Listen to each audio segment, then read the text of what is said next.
Now, the last thing I want to bring up for this little section here on setting up the scene is this layer box down here, this layer editor in the channel box.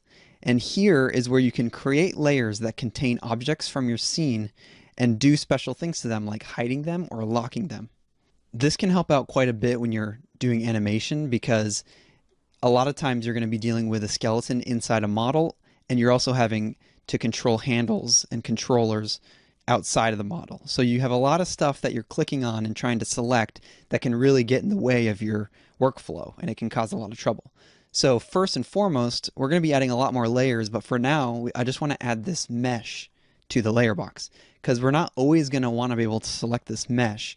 And in fact, most of the time while we're animating, we don't want to select the mesh at all. We're done with the mesh. So we're going to be adding a lot more to this layer editor, but for now, let's just add the model. So I'm going to select my model, and you want to go all the way over to the right and say create new layer and assign selected objects. And now you'll see a layer pops in that editor. And we have full control over the different properties of this layer with these little boxes here.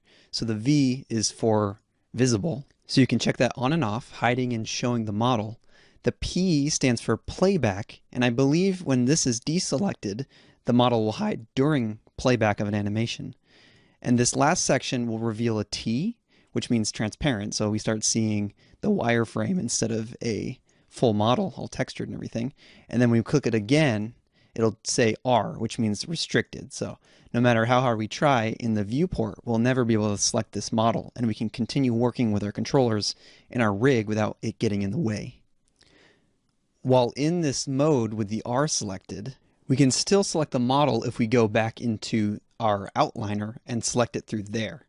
But other than that, there's no other way to select this model while the R is active, or it's restricted.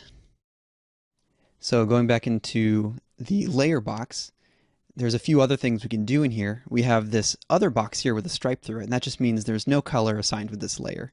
So if we would like to, we can pick a color just for our organization purposes.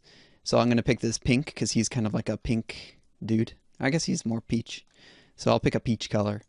And you can also name it through this box as well.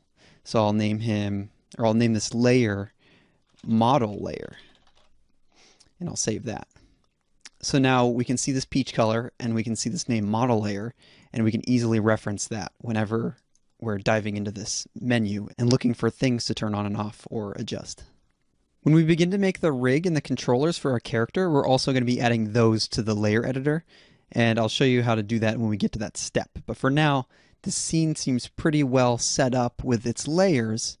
Aside from one extra thing here, I want to also add these scene lights to the layer group. That way I can restrict them from my selection. I don't ever really need to use those again. They're good the way they are. I just wanted them to light the character, and I won't ever really be going back to those ever again. So we're going to do the same thing. We're going to select the object in the outliner. So in this case, we have this scene lights group, and I'm going to, on the far right, click the create new layer and assign selected objects button again. And this will create our layer like we'd expect. And I'm just going to name it lights layer. And I'll save that. And now I'm going to restrict it just like we did with the model. Now they're not going to be getting in the way for us. One thing to notice that was kind of special about the lights layer is we didn't have to select all the lights to create a layer that affected them all in the same way that we'd expect. We just selected this parent group, and because the rest of the lights are nested underneath that group as children, the layer affects them all the same way. So you don't have to worry about selecting everything in order to affect a group like that. Now that the scene preparation is all done, I think we're more than ready to get started on this character's rig.